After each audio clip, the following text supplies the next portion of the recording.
नमस्कार विद्यार्थी मित्रांनो, फालतूच्या गोष्टी या चॅनलमध्ये आपल्या सर्वांचं स्वागत आहे। तर काही विद्यार्थी मित्रांच्या मागील काही दिवसापासून आपल्याला कमेंट येते की सर तुमच्या कटऑफवर व्हिडिओ उद्या, कटऑफवर व्हिडिओ उद्या। तर जास्त अतिघाई न करता आपण सगळ्या विद्यार्थ्यांचे रिस्पॉन्स जवळपास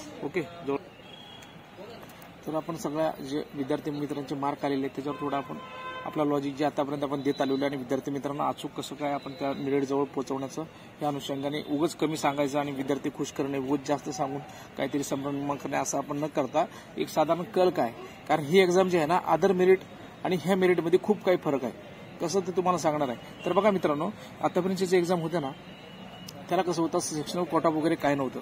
बीएमसीची खरं घेतलं काय विद्यार्थी मित्रांनो, सेक्शनल कट ऑफ म्हणजे काय आहे, आपल्याला मराठी, ओके, इंग्लिश बरोबर, जीएस जीके आणि मॅथ्स अँड रिझनिंग, ओके। ह्याचं कसं आहे मित्रांनो, हे प्रत्येक सेक्शनमध्ये पास होणं कंपल्सरी गरजेचं होतं प्रत्येक सेक्शनमध्ये। ही खरी गपलत आहे। आता तुमच्या मराठीला चांगले मार्क आले, इंग्लिशला चांगले मार्क आले, जीएस जीकेला जरी चांगले आले आणि तुम्ही जर इथं 10 पेक्षा कमी मार्क जर पाडला तर ते तुम्ही त्या रेसमधनं बाद होता, अशी इथं गपलत आहे। आणि कसं आहे, काही विद्यार्थी मित्रांना जीएस जीके खूप हार्ड गेलेला आहे, ओके। ज्यांनी मराठी, इंग्लिश आणि रिझनिंगवर कमांड मिळवलेला आहे फुल, त्यांनी मॅथ्स रिझनिंगमध्ये सुद्धा कमी पडले, जीएस जीके मध्ये कमी पडलेलं आहे, बरोबर। ह्या असल्या सगळ्या गोष्टी तुमच्या जी मेरिट आहे त्याच्यावर पूर्णपणे अफेक्ट करण्यात। आणि दुसरी महत्वाची गोष्ट बरं का, जर नॉर्मलायझेशन व्यवस्थित त्यांच्या पद्धतीनं जे त्यांचं सूत्र आहे शिफ्टनुसार, कुठली शिफ्ट अवघड होती, कुठली कमी होती, त्यानुसार त्यांनी प्रिडिक्शन करायला गेला ना तर नॉर्मलायझेशन खरं गेम चेंजर फॅक्टर आहे बघा तुमचं। गेम चेंजर फॅक्टर हे आहे बघा, ओके। कारण पहिल्या दिवशीच्या विद्यार्थ्यांना तर कळतच नव्हतं जीएस काय विषय आहे, कारण जीएस जीके म्हणले विद्यार्थी मित्रांनी इतिहास, भूगोल, आपले काय अजून दुसरे विषय सायन्सचे म्हणा, चालू घडामोडी, ह्या सगळ्या गोष्टी प्रेडिक्ट केलेल्या असतात। पण ह्यांचं जे करंटच्या नावाखाली बीएमसीचे काही प्रश्न होते, मुंबई विशेष वेगळेच गोष्टी होते, जे विद्यार्थी मित्रांना सहजासहजी जमणार नव्हतं, ओके। तुम्ही गेला आणि बाकीचे एक्झाम जसे जात होता तसं त्याला थोडं त्या पॅटर्नमध्ये नव्हतंच बरं का। त्यामुळे बघा मित्रांनो, हे तुम्हाला आता म्हणजे होप्स ठेवणं, काही विद्यार्थी मित्रांना होप्स असावे, त्याच्यावरच काही बसले असतील तर त्यांनी पुढचा पण अभ्यास करावा, त्या दृष्टीनं तुम्हाला एक सांगण्याचा प्रयत्न केलेला आहे आपण बघा। तर ओपनचं जर मित्रांनो मेरिट जर बघायला गेलं ना तुम्ही बरं का, हे कार्यकारी सहाय्यकचं क्लर्कचं आहे आणि आज संध्याकाळी नाही तर उद्या सकाळी तुम्हाला इन्स्पेक्टरचं पण आपण सांगणार आहे, ओके, ठीक आहे। बीएमसी निरीक्षक पदाचं पण तुम्हाला सांगणार आहे। तर बघा ओपनचं मेरिट बघा 75 ते 80, एकदम शेप वाटतं 75 ते 80, ओके। जसं मागं तलाठीला वगैरे लागत होतं आणि टीसीएससीने इतर कोणत्या एक्झाम घेतलेत त्यासारखं याला मेरिट लागणं शक्य नाही बघा मित्रांनो। त्यांना 182 म्हणजे जवळपास 90-91 प्रश्न बरोबर यावं लागायचे, तेवढे मेरिट लागत गेलेले आहेत आतापर्यंत मागचे।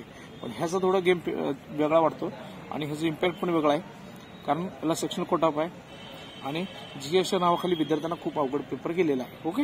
हे आपण पोरांच्या कमेंट्सवरनं, पोरांच्या ओव्हरव्ह्यूवरनं आपण हे सांगत आहे तुम्हाला, ओके।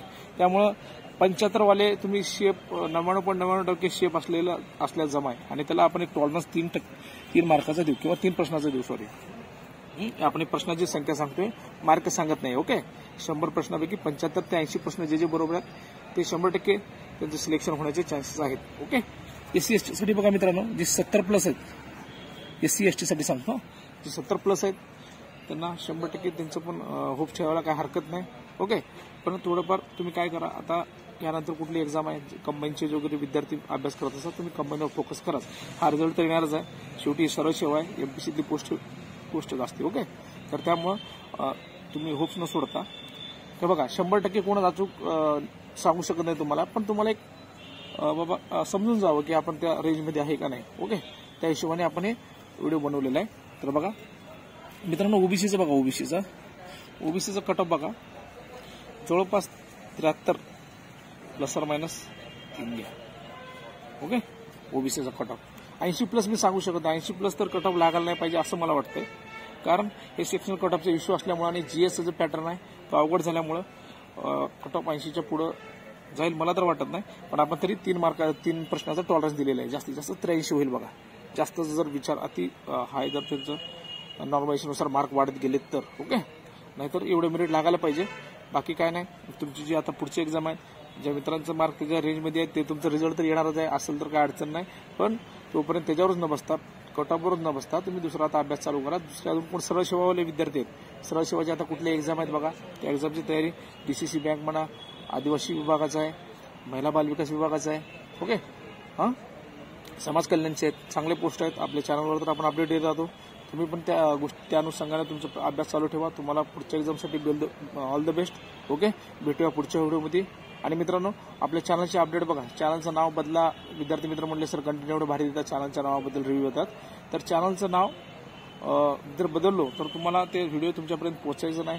यासाठी तुम्ही काय करा, सबस्क्राईब करून ठेवा आणि बेल आयकॉन बटन दाबून ठेवा. कारण आपली व्हिडिओ जे असतात 5 ते 10 मिनिटाचे असतात, पण एकदम इफेक्टिव्ह.